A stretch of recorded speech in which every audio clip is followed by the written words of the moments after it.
The biggest lie ever told to women was not, "You are weak." That lie is too obvious. The biggest lie was, "Your worth is proven by how much you endure." And it worked, because it was dressed as love. It was packaged as goodness. It was handed to you by mothers, teachers, churches, movies, families, as if it were moral law.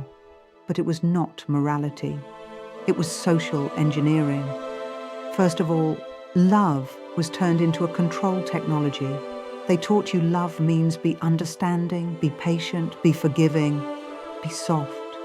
They didn't teach men love means be accountable, be equal, be emotionally skilled, be safe. So love became a one-way contract. Women were trained to interpret lack as a challenge. He's emotionally unavailable because he's wounded. He doesn't communicate because he's not used to it. He hurts me because he's afraid. They taught you to romanticize dysfunction, to call neglect mysterious, to call disrespect misunderstanding, to call your own shrinking maturity. That isn't love. That is tolerance training. A woman who can be trained to tolerate pain is easier to manage in relationships, in families, in workplaces, in society. Then sacrifice was rebranded as virtue. They didn't just want your labor. They wanted you to give it willingly and smile while you bleed. So they sanctified sacrifice. A good woman is the one who gives more than she receives, stays longer than she should, forgives what should have consequences, carries what other adults refuse to carry. And if you finally stop, they don't ask what it cost you. They accuse you of being selfish because the system doesn't collapse when women suffer. It collapses when women withdraw. But why women who give more receive less? Here's the part no one says out loud. In a system built on extraction, the person who gives the most becomes the cheapest resource. When you overgive, you teach people the price of access to you is nothing. You become the emotional landfill, the unpaid therapist, the domestic manager, the silent stabilizer, the strong one who never needs anything. And once you are useful in that way, your needs become inconvenient. That's why women who carry everything are praised, but not protected, not compensated, not met. Praise is the cheapest payment. The good girl is a trained target. They called it being a lady, being polite, not causing problems. But let me translate it without perfume. The good girl is the woman trained to ignore her own signals. She doubts herself. She over-explains. She apologizes for boundaries. She fears being too much. And predators, emotional, social, sexual, economic, do not need to break her down. She arrives pre-softened, not because she deserves harm, never, but because her conditioning makes exploitation easier. The good girl is not respected. She's available. And availability, in a system like this, is an invitation. So how families and society profit from women? You were not raised for freedom. You were raised for function. Families often don't teach daughters to be powerful. They teach them to be manageable, because a self-defining woman threatens family myths. The myth that mothers must suffer, the myth that fathers must lead, the myth that silence is peace, the myth that abuse is just how he is. So they train girls early. Be helpful, be sweet, be agreeable, don't embarrass us, don't talk too loud, don't make men uncomfortable. You become the shock absorber for everyone's dysfunction, and society profits too. Your unpaid labor holds households together. Your emotional labor keeps relationships running. Your care work fills the gaps of failing systems. Your insecurity funds entire industries.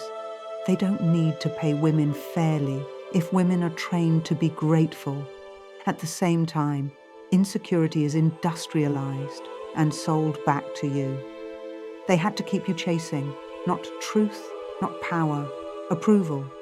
So they created a permanent sense of deficiency, not beautiful enough, not young enough, not thin enough, not desirable enough, not soft enough, not easy enough, not wife material, not chosen.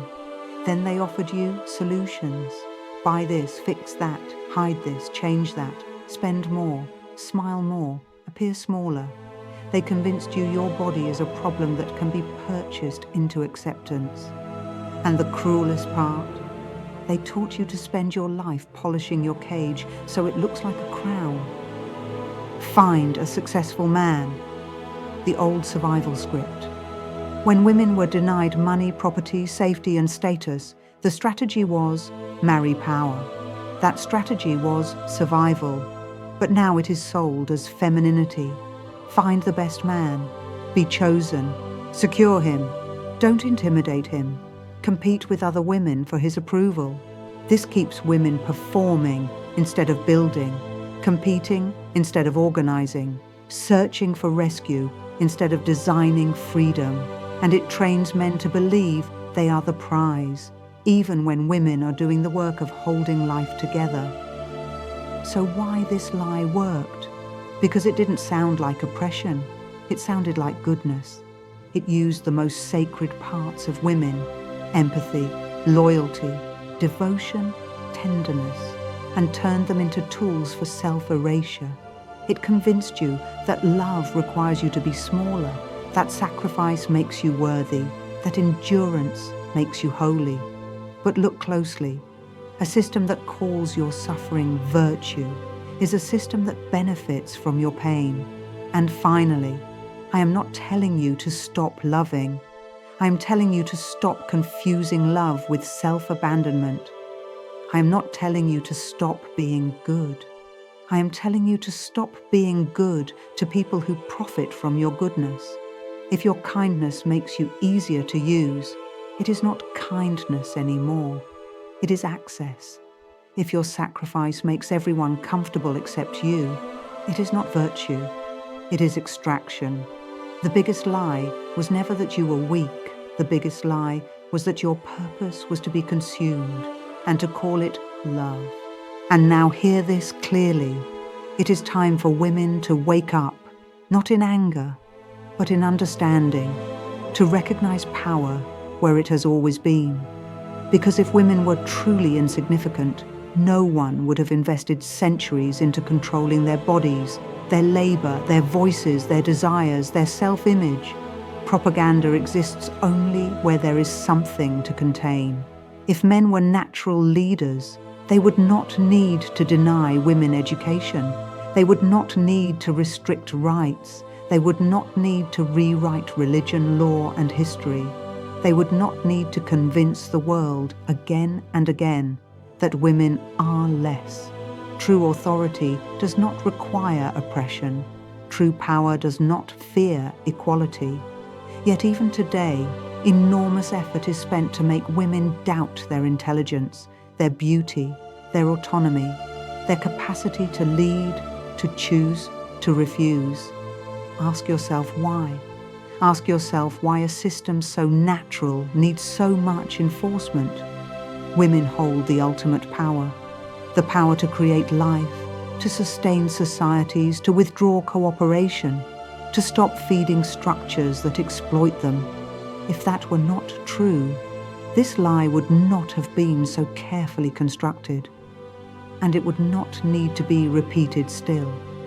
Thank you for standing here, for listening without looking away. What you have heard is not a conclusion, but a remembering.